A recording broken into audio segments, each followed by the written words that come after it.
विद्यार्थी मित्रांनो नमस्कार. मी शरद बिरादार आपल्यासमोर येत आहे पुन्हा एकदा. आज आपण पाहणार आहोत मागणीचा नियम, लॉ ऑफ डिमांड. सन 1890मध्ये प्रकाशित झालेल्या अर्थशास्त्राची मूलतत्वे या ग्रंथात प्राध्यापक अल्फ्रेड मार्शल यांनी मागणीच्या नियमाची मांडणी केली आहे. या नियमाद्वारे किंमत आणि मागणी यातील परस्पर संबंध स्पष्ट केलेला आहे. मागणी या संकल्पनेसंबंधी अल्फ्रेड मार्शल यांचं मोलाचं योगदान आहे. आपण प्राध्यापक अल्फ्रेड मार्शल यांनी घटत्या क्षमतेच्या सिद्धांताबद्दलही अभ्यास केलेला आहे. तर मागणीचा नियम प्राध्यापक अल्फ्रेड मार्शल यांनी सांगितलेला, इतर परिस्थिती स्थिर असताना वस्तूची किंमत वाढली असता मागणी घटते आणि वस्तूची किंमत कमी झाली असता मागणी वाढते. आता इतर परिस्थिती म्हणजे काय?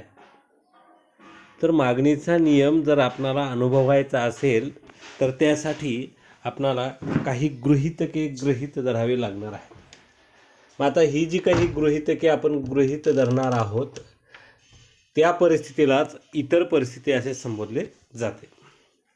दुसऱ्या शब्दात जर सांगायचे म्हटलं तर इतर परिस्थिती कायम असताना वस्तूच्या किमतीत वाढ होते तेव्हा वस्तूच्या मागणीत घट होते, आणि जेव्हा वस्तूच्या किमतीत घट होते तेव्हा वस्तूच्या मागणीत वाढ होते. अशा प्रकारे किंमत आणि मागणी यामध्ये असणारा संबंध हा व्यस्त स्वरूपाचा म्हणजेच परस्पर विरोधी असतो.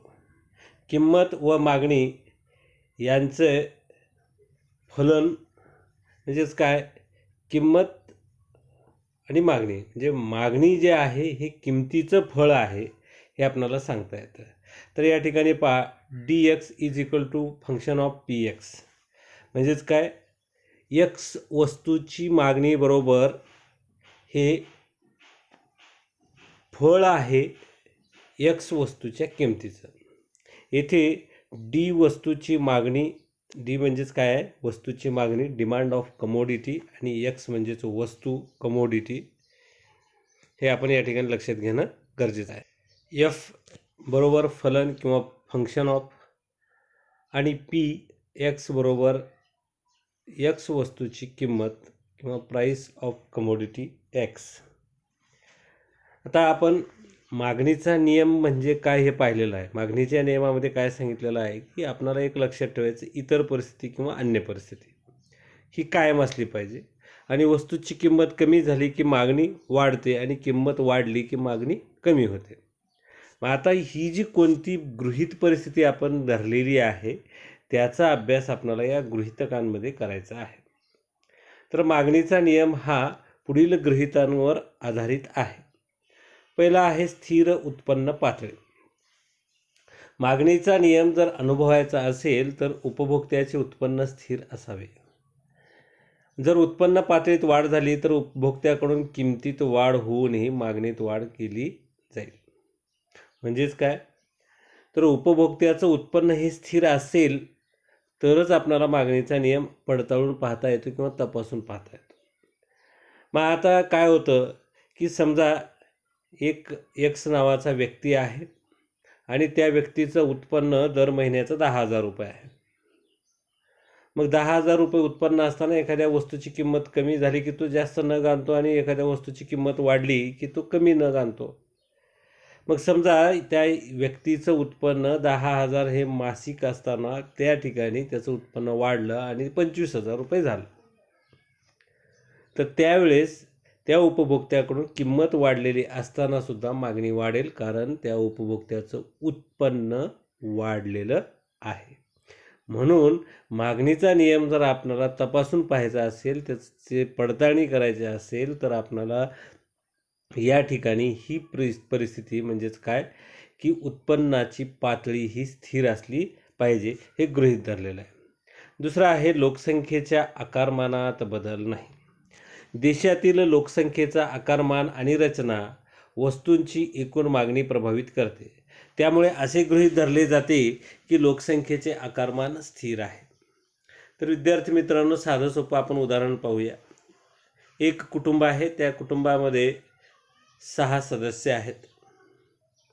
अचानक त्या कुटुंबामध्ये काही नातेवाईक पाहुणे म्हणून आले आणि जवळपास दुसरे 6 नातेवाईक जर त्या ठिकाणी आले.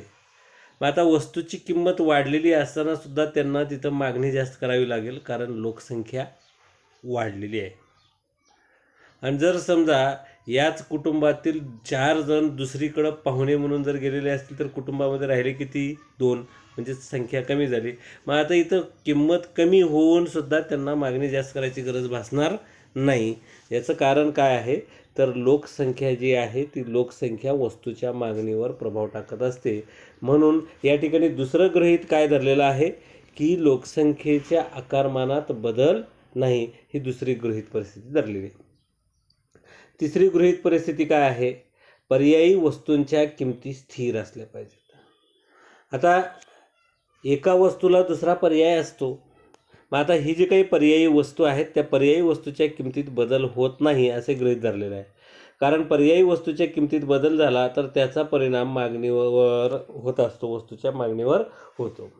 समजा आपण अंघोळीच्या साबणाचं उदाहरण घेतलं. लक्स साबणाची किंमत वाढली आणि त्याच वेळेस संतूर साबणाची किंमत जशी आहे तशी स्थिर आहे. मग लक्स साबणाची किंमत वाढल्यामुळे लोक काही संतूर साबणाकडे जातील.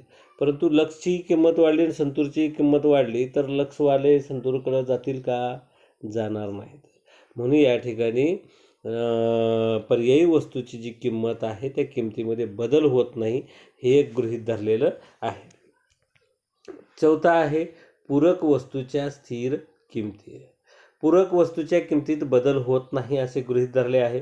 कारण पूरक वस्तूच्या किमतीत बदल झाला तर त्याचा परिणाम मागणीवर होतो. आता पूरक वस्तू आपण मागच्या तासाला पाहिलेल्या आहेत की जेव्हा एक गरज भागविण्यासाठी एकापेक्षा जास्त वस्तूंची जेव्हा आपण मागणी करत असतो तेव्हा त्याला पूरक वस्तू म्हणत असतो. जसं की गाडी, पेट्रोल. मग आता ही जी आहे ह्या पूरक वस्तू या ठिकाणी एका वस्तूच्या किमतीत बदल झाला आणि दुसरी वस्तूची मागणी त्या ठिकाणी घटणार आहे. म्हणून या ठिकाणी गृहीत काय धरलेलं आहे की पूरक वस्तूच्या किमतीत बदल झाला नाही असं या ठिकाणी गृहीत धरलेलं आहे. भविष्यात किंमत बदलाची अपेक्षा नाही. आता प्रत्येक उपभोक्ता हा भविष्यकालीन किमतीचा अंदाज घेत असतो. आता भविष्यामध्ये किंमतविषयक बदल घडून येण्याची कोणतीही अपेक्षा नाही असे गृहीत धरले आहे. जर भविष्यात वस्तूची किंमत वाढण्याचा अंदाज असेल तर उपभोक्ते सध्या किंमत वाढत असतानाही जास्त मागणी करू शकतात, कारण भविष्यात पुन्हा ती वस्तू अजून महाग होणार आहे. म्हणून भविष्यात किमतीत कुठल्याही प्रकारचा बदल होत नाही, ही या ठिकाणी गृहीत परिस्थिती धरलेली आहे. 6वं जे गृहीतक ते म्हणजेच आवडीनिवडी, सवयी, फॅशन्स इत्यादीमध्ये बदल होत नाही. तर उपभोक्त्यांच्या आवडीनिवडी बदलल्या, सवयी किंवा प्राधान्यक्रम बदलला, फॅशन बदलली तर उपभोक्ता वस्तूच्या किमती वाढो किंवा कमी हो, तो आपल्या आवडीनिवडीनुसार, सवयीनुसार, फॅशननुसार त्या वस्तूची मागणी करत असतो. मग जर समजा या ठिकाणी त्याच्या आवडीनिवडी, सवयी, फॅशन्स, प्राधान्य यामध्ये जर बदल होत नसेल तर किमतीचा परिणाम मात्र त्या ठिकाणी होत असल्याचा आपल्याला दिसून येतो. म्हणून या ठिकाणी आवडीनिवडी, सवयी, प्राधान्य, फॅशन्स इत्यादीमध्ये कोणताही बदल होत नाही असं गृहीत धरलेलं आहे. आणि 7वं जे गृहीतक आहे ते म्हणजेच करविषयक धोरणात बदल नाही. प्रत्यक्ष आणि अप्रत्यक्ष कराबाबतच्या सरकारी धोरणाचा विविध वस्तू व सेवांच्या मागणीवर मोठा प्रभाव पडतो. सरकारने जाहीर केलेल्या करविषयक सरकारी धोरणामध्ये कोणताही बदल होत नाही असे गृहीत धरले आहे. तर या ठिकाणी विद्यार्थी मित्रांनो, सरकार हे प्रत्यक्ष किंवा अप्रत्यक्ष कर आकारत असतं. आता एखाद्या वस्तूवर सरकारने कर आकारला तर त्यावेळेस त्या वस्तूची किंमत वाढत असते आणि वस्तूची किंमत वाढली म्हणजे त्या वस्तूचीच नाही तर त्या पद्धतीच्या तशा अनेक वस्तूच्या किमती वाढत असतात. आणि या ठिकाणी या किमती वाढल्यामुळे उपभोक्त्याला ती वस्तूची किंमत वाढलेली आपल्याला दिसून येते. आणि सरकारने जर समजा त्या वस्तूची किंमत कमी केली किंवा त्याचं जर प्रत्यक्ष कराचं जर कमी केलं तर उपभोक्त्याचं उत्पन्न वाढणार आहे.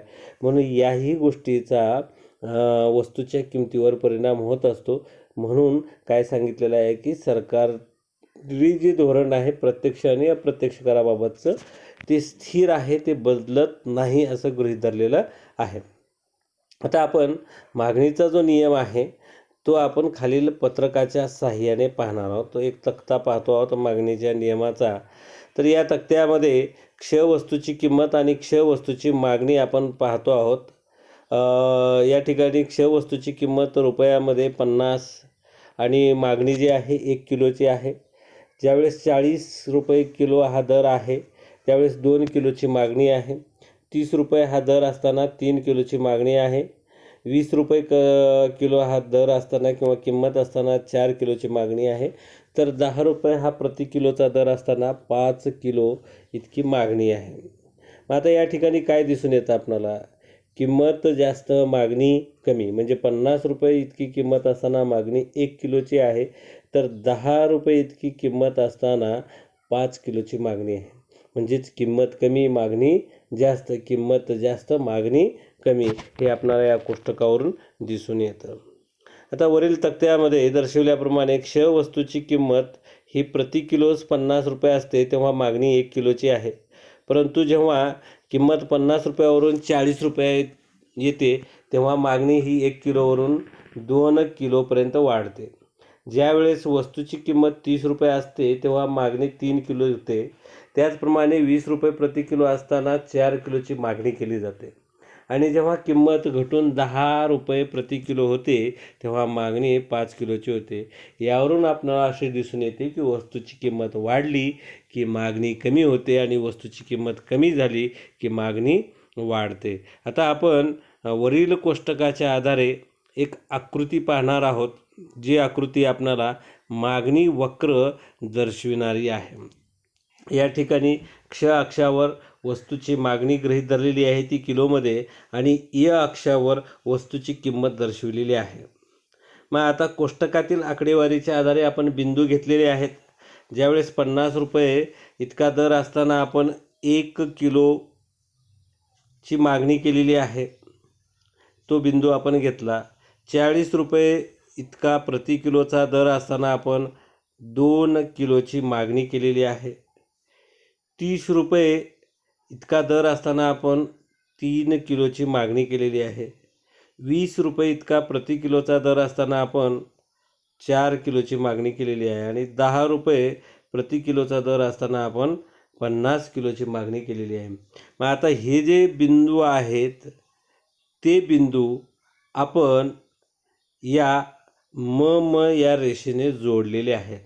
मग आपणाला हा जो वक्र मिळालेला आहे किंवा ही जी रेषा आहे ही रेषा म्हणजेच मागणी वक्र, जो हा मागणी वक्र आहे. आता आपणाला हा मागणी वक्र या ठिकाणी आलेला आहे.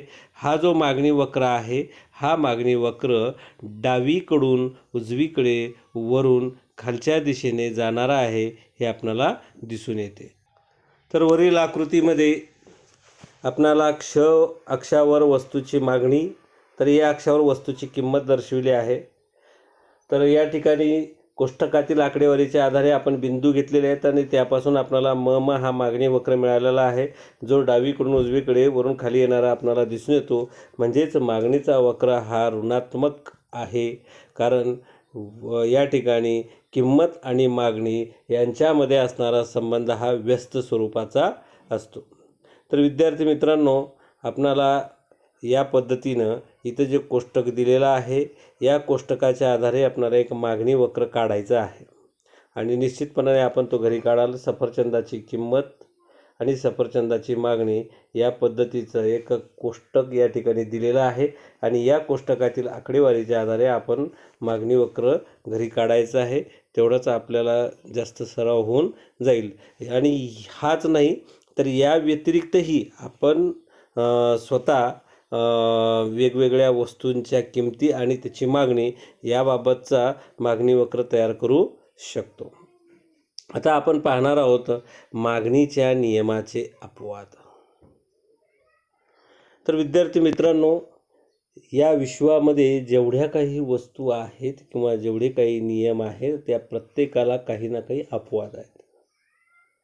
जसं की आता पहा, आपण विज्ञानामध्ये शिकलेलं आहे, कोणतीही वस्तू आपण खालून वर फेकली की ती वस्तू जमिनीकडे येते.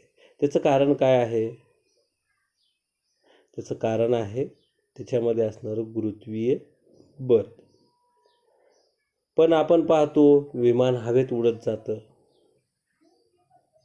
कारण या गुरुत्वीय बलाच्या व्यतिरिक्तचं बल त्या ठिकाणी काम करत असतं. तर अशा पद्धतीनं या ठिकाणी आपल्याला काही अपवाद आहेत, आपल्याला ते अभ्यासायचे आहेत. मागणीच्या नियमाचे अपवाद पुढीलप्रमाणे आहेत. तर अपवादात्मक परिस्थितीमध्ये काय होत असतं? अपवादात्मक परिस्थितीमध्ये वस्तूची किंमत वाढली तरीही मागणी वाढते आणि वस्तूची किंमत कमी झाली की मागणी कमी होते आणि या परिस्थितीलाच मागणी नियमातील अपवादात्मक परिस्थिती असे संबोधले जाते. आता वस्तूची किंमत कमी झाल्यावर या ठिकाणी कमी वस्तूची खरेदी करतो आणि वस्तूची किंमत वाढली की उपभोक्ता जास्त वस्तूची खरेदी करतो. मग आता ह्या जो मागणीचा वक्र आहे, अपवादात्मक परिस्थितीतला मागणी वक्र जो आहे, हा मागणी वक्र डावीकडून उजवीकडे खालून वर जाणार आहे, म्हणजे ऊर्ध्वगामी आहे. आपण जो पाहिला पूर्वीचा मागणी वक्र हा अधोगामी आहे, म्हणजेच डावीकडून उजवीकडे वरून खाली येणार आहे, अधोगामी म्हणजे खालच्या दिशेने. आणि हा जो वक्र आहे अपवादात्मक परिस्थितीतला मागणी वक्र हा ऊर्ध्वगामी स्वरूपाचा आहे, म्हणजेच तो डावीकडून उजवीकडे खालून वरच्या दिशेने जाणारा आपल्याला दिसून येतो. तर मागणी वक्रात या ठिकाणी आपल्याला किंमत आणि मागणी यांच्यामध्ये असणारा संबंध जो आहे तो धनात्मक संबंध आपल्याला दिसून येतो किंवा धनात्मक प्रवृत्ती त्या ठिकाणी आपल्याला दिसून येते. तर विद्यार्थी मित्रांनो, आपण या ठिकाणी अपवादात्मक परिस्थितीतला मागणी वक्र दर्शविणारी आकृती या ठिकाणी पाहतो आहोत. क्ष अक्ष आणि य अक्ष. क्ष अक्षावर आपण मागणी घेतलेली आहे आणि य अक्षावर आपण किंमत घेतलेली आहे. म हा मागणी वक्र डावीकडून उजवीकडे खालून वरच्या दिशेने जात असल्याचं आपल्याला दिसून येतो. तर विद्यार्थी मित्रांनो, हे दोन्हीही वक्र हा नियमित मागणी वक्र जो डाव्या बाजूला आहे आणि अपवादात्मक मागणी वक्र हा उजव्या बाजूला आपल्याला दिसून येतो. मग आता हे जे दोन्ही मागणी वक्र आहेत, ते दोन्ही मागणी वक्रातील वक्र पहा तुम्ही. पहिला आकृती 3.5 मधला मागणी वक्र जो आहे तो डावीकडून उजवीकडे खालून वरून खाली जातो आहे. तर अपवादात्मक मागणी वक्र हा डावीकडून उजवीकडे वरच्या दिशेने जातो आहे, म्हणजे तो ऊर्ध्वगामी स्वरूपाचा आहे, हे आपल्याला या ठिकाणी दिसून येतं. तर आपण हा अपवादात्मक मागणी वक्र पाहिला आणि या अपवादात्मक परिस्थितीमध्ये किंमत आणि मागणी यांच्यामध्ये असणारा जो संबंध आहे तो समस्वरूपाचा संबंध आहे, हे आपण या ठिकाणी पाहिलं. आणि आपण मूळ मागणी वक्र आणि अपवादात्मक परिस्थितीतला मागणी वक्र या दोन्हीचीही आपण आकृतीची तुलना पाहिलेली आहे. पण विद्यार्थी मित्रांनो, नेमकं कोणकोणते अपवाद आहेत ज्यामुळे हा अपवादात्मक मागणी वक्र हा डावीकडून उजवीकडे खालून वर जातो, आणि ते अपवाद आपल्याला आता अभ्यासायचे आहेत. तर पहिला अपवाद आहे गिफेनचा विरोधाभास. आता हा गिफेनचा विरोधाभास काय? गिफेन नावाचे, रॉबर्ट गिफेन नावाचे एक इंग्लंडमधले प्रसिद्ध अर्थशास्त्रज्ञ, त्यांनी या मागणी नियमाला काही वस्तू कशा अपवाद आहेत या संबंधीचं विश्लेषण केलेलं आहे. आता रॉबर्ट गिफिन यांनी काय सांगितलं की दैनंदिन व्यवहारामध्ये काही हलक्या प्रतीच्या किंवा कनिष्ठ दर्जाच्या वस्तू असतात. थोडक्यात जर तुम्हाला सांगायचं असलं तर रस्ते का माल सस्ते में, म्हणजे रस्त्याच्या कडेला जे काही फेरीवाले वगैरे माल विकत असतात, त्या ज्या वस्तू आहेत त्या वस्तूंना आपण कनिष्ठ वस्तू किंवा हलक्या प्रतीच्या वस्तू म्हणतो. आणि या वस्तूलाच अर्थशास्त्रामध्ये गिफेन वस्तू म्हणून ओळखलं जातं. हे लक्षात ठेवा विद्यार्थी मित्रांनो, की गिफेन वस्तू म्हणजे कोणत्या? की कनिष्ठ वस्तू किंवा हलक्या प्रतीच्या वस्तू. आता ज्या वस्तूच्या किमती कमी झाल्या, आता ह्या ज्या वस्तू आहेत ह्या वस्तूच्या किमती कमी झाल्या तरी त्यांच्या मागणीत वाढ होत नाही. अशा वेळी जेव्हा वस्तूची किंमत कमी होते तेव्हा त्या वस्तूची मागणी कमी होते. सर रॉबर्ट गिफिन यांनी इंग्लंडमध्ये कनिष्ठ दर्जाच्या वस्तूमधील संबंध शोधून काढला. जेव्हा पावाच्या किमती कमी होतात तेव्हा व्यक्ती त्यांची अधिक खरेदी करत नाहीत, कारण त्यांची खरेदी शक्ती आणि वास्तव उत्पन्नात वाढ होते आणि त्याऐवजी ते उच्च दर्जाच्या वस्तू उदाहरणार्थ मांस खरेदी करण्यास प्राधान्य देतात. यालाच गिफिनचा विरोधाभास असे म्हणतात. म्हणजेच हलक्या प्रतीच्या वस्तूच्या किमती कमी झाल्या तर त्याचा परिणाम त्याची मागणी न वाढवता उच्च प्रतीच्या वस्तूची मागणी वाढविली जाते, हे आपणाला या ठिकाणी दिसून येतं. यालाच आपण गिफिनचा परिणाम असे म्हणतो. आता दुसरा जो अपवाद आहे तो म्हणजेच प्रतिष्ठेच्या वस्तू.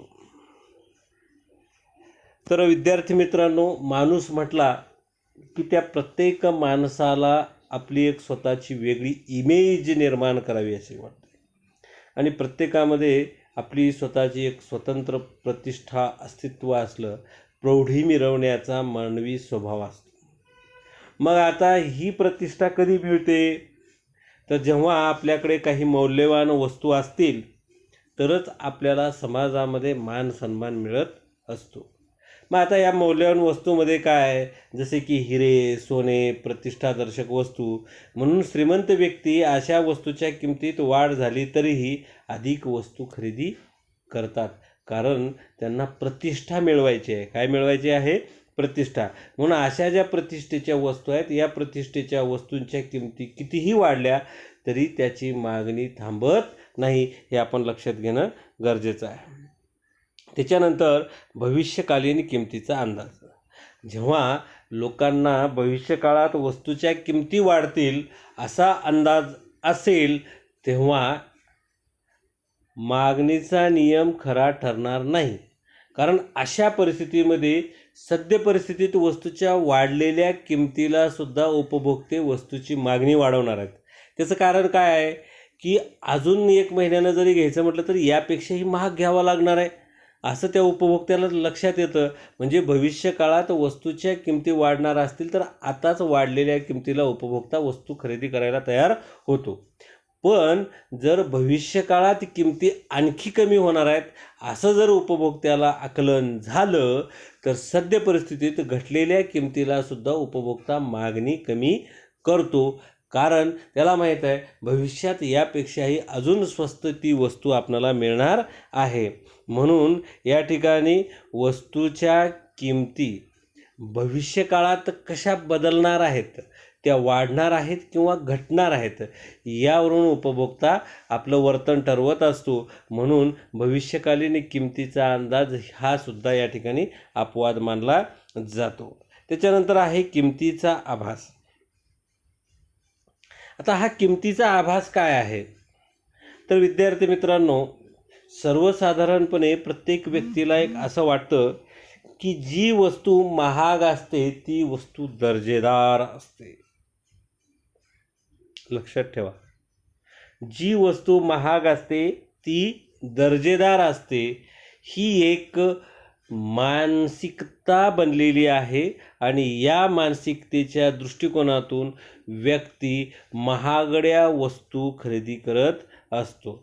म्हणून उच्च दर्जाच्या वस्तू ज्या आहेत त्याच्या किमती वाढल्या तरी त्या वस्तू खरेदी करतो, कारण हा किमतीचा आभास हा प्रत्येक उपभोक्त्याच्या मनावर झालेला आहे की जास्त किंमत असणाऱ्या वस्तू ह्या उच्च प्रतीच्या असतात असा तो आभास बनलेला आहे. त्याच्यानंतर आहे अपवाद, तो म्हणजेच 5वा अज्ञान. आता अज्ञान काय असतं, तर ज्या व्यक्तीला बाजाराचं ज्ञान नाही आहे त्याने यापूर्वी कधी बाजारामध्ये जाऊन किमती किती होत्या याचा अभ्यास केलेला नाही. मग असा जो व्यक्ती आहे त्याला आपण म्हणतो बाजाराचं अज्ञान असणारा व्यक्ती. मग हा व्यक्ती वस्तूची किंमत जास्त असली तरीही तो वस्तू खरेदी करतो, कारण त्याला बाजाराचं ज्ञान नाही. आणि तेव्हाच उपभोक्त्याला होऊ शकते जेव्हा उपभोक्त्याला इतर ठिकाणी त्या वस्तूतील किमतीबद्दल माहिती नसते. आणि हे कधी होतं तर त्या उपभोक्त्याला इतर ठिकाणी कशी किंमत आहे ह्याची माहिती नसल्यानंतरच हे घडू शकतं, हे आपल्याला या ठिकाणी सांगता येईल. म्हणून अज्ञान जे आहे ते अज्ञान या ठिकाणी अपवाद मानला जातो. त्याच्यानंतर 6वं जे अपवाद आहे ते म्हणजे सवयीच्या वस्तू. आता प्रत्येक व्यक्तीला कशाची ना कशाची सवय असते. मग या सवयीच्या एकदा त्या माणसाला ती सवय लागली की त्या सवयीच्या वस्तूची आपण म्हणतो की उपभोग हा त्याला हवाहवासा वाटतो. मग अशा सवयीच्या वस्तूच्या किमती वाढल्या तरी त्या ठिकाणी त्या वस्तूची गरजेनुसार खरेदी केली जाते, हे आपल्याला या ठिकाणी दिसून येतं. म्हणजे एखाद्या व्यक्तीला चहा प्यायची आवड आहे, मग चहा पावडरची किंमत कितीही वाढली तरी तो व्यक्ती चहा पिणं बंद करणार नाही, कारण चहा ही त्याची सवय बनलेली आहे. म्हणून अशा ज्या काही सवयीच्या वस्तू आहेत, या सवयीच्या वस्तूची गरजेनुसार किंमत वाढली कोणत्याही किमतीला, मग किंमत वाढली किंवा कमी झाली तरी त्या ठिकाणी मागणी केली जाते, हे आपल्याला या ठिकाणी दिसून येतं. तर विद्यार्थी मित्रांनो, आपल्याला हा तक्ता या ठिकाणी पूर्ण करायचा आहे. मागणीच्या नियमाच्या अपवादाची काही उदाहरणे आपल्याला शोधायची आहेत. प्रतिष्ठेच्या वस्तू कोणत्या, सवयीच्या वस्तू कोणत्या आणि विख्यात उत्पादन संस्थेच्या वस्तू, विख्यात म्हणजेच प्रसिद्ध प्रख्यात उत्पादन संस्थेच्या वस्तू कोणत्या, यासंबंधीची माहिती या कोष्टकामध्ये भरायची आहे. या ठिकाणी जरी 2-2 उदाहरणं म्हणजे 2 द्या असं सांगितलं तरी आपण अर्थशास्त्राचे विद्यार्थी आहोत, आपण चौकस आहोत, निरीक्षण वृत्ती आपल्यामध्ये आहे. त्यामुळे आपण या 2-2 वस्तूंच्या नावांच्या ऐवजी आपण अनेक वस्तूंची नावं लिहिली तरी काही बिघडत नाही, ज्याच्यामुळं आपल्या ज्ञानात भर पडणार आहे आणि आपला सराव पण मोठ्या प्रमाणात होणार आहे. तर आजच्या तासाला आपण इथंच थांबूया. पुन्हा भेटूया. तोपर्यंत नमस्कार.